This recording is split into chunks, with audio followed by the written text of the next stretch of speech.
بسم اللہ الرحمن الرحیم۔ ناظرین، سب سے پہلے آپ اس تصویر کو غور سے دیکھیں۔ آج میرا مخاطب دریائے سوات کے ٹیلے پر کھڑی یہ لاشیں ہیں یا اسی بے بسی کا سراپا مجسم نمونہ میرے ملک کا تعفن زدہ نظام؟ یہ میں خود بھی نہیں جانتا۔ بے بسی، لاچارگی کی تصویر بنی اشرف المخلوقات اور ایک آزاد ملک کے شہریوں کی یہ حالت بہت کچھ سوچنے اور پوچھنے پر مجبور کر گئی۔ پھر سوچا کہ کس سے پوچھوں، کس سے سوال کروں؟ ان لوگوں سے جو اب زندہ نہیں، یا ان کی اس حالت کے ذمہ دار اس نظام سے؟ پھر خیال آیا زندہ تو نظام بھی نہیں ہے، کیوں نہ ان کی روحوں سے ہی کلام کر لیا جائے؟ کم از کم برا تو نہیں مانیں گے، اور اگر برا مان بھی گئے تو کوئی سزا تو نہیں دیں گے۔ تو اے روحو، سب سے پہلے یہ بتاؤ کہ ایسے گھٹن کے ماحول میں جب سانس لینا عذاب ہے، تمہیں کس نے حق دیا کہ اپنی خوشی کے لمحے تلاش کرو؟ خدا کی زمین پر فطرت کے مزے لینے نکلو، بچوں کو پاکستان کا سوئٹزرلینڈ دکھانے نکل پڑو۔ چلو، اگر نکل ہی آئے تھے تو خیال کر لیتے، کچھ سال پہلے کوہستان میں پھنسے جوانوں کی ویڈیو دیکھ لیتے، ہنزا میں مدد کی دہائی دیتی خاتون کو سن لیتے۔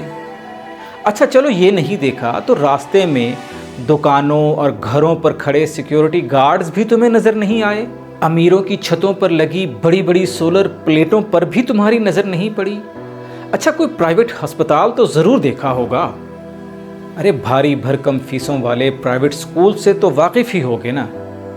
ان میں سے کچھ بھی دیکھا ہو تو سمجھ لینا چاہیے تھا کہ تحفظ، صحت، تعلیم، حتیٰ کہ بجلی، پانی، مکان، یہ سب ہم خود پوری کرتے ہیں۔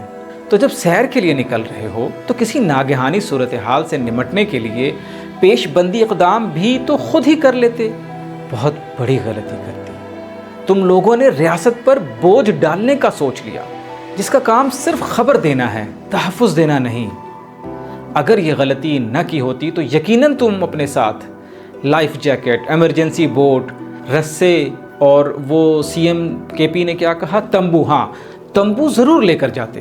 تم ضرور گھر والوں کو خبردار کر کے جاتے کہ ہمہ وقت ہیلی کاپٹر تیار رکھیں اور کسی بھی ایمرجنسی کال کی صورت میں کم سے کم 1 گھنٹے تک ہماری مدد کو پہنچ جائیں، کیونکہ اتنا وقت تو سیلابی ریلا بھی دے دیتا ہے، اور گھر والے پہنچ ہی جاتے۔ ریاست تو 5 گھنٹے میں بھی نہیں پہنچی۔ تم نے ایسا کچھ کیوں نہیں کیا؟ کیا کہا؟ انتظامیہ؟ بھائی انتظامیہ نے تو اپنا کام بھرپور طریقے سے انجام دیا۔ انہوں نے تھریٹ الرٹ جاری کر دیا تھا، دفعہ 140 لگایا تھا۔ تمہیں سمجھ کیوں نہ آئی کہ وہ تھریٹ بھی تمہارے لیے تھا اور الرٹ بھی؟ تمہاری غفلت نے انتظامیہ کو بھی پریشان کر دیا۔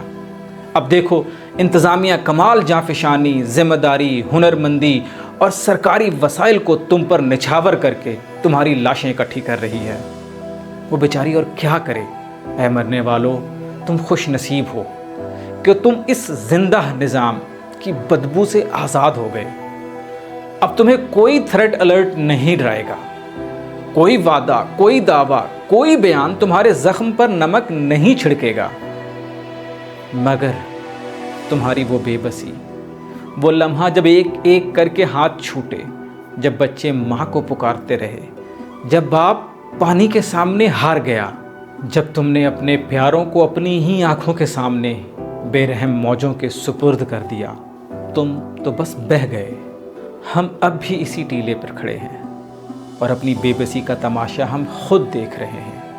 ہم بھی ڈوب رہے ہیں، کبھی کسی اور وادی میں، کبھی کسی اور امید کے ٹیلے پر۔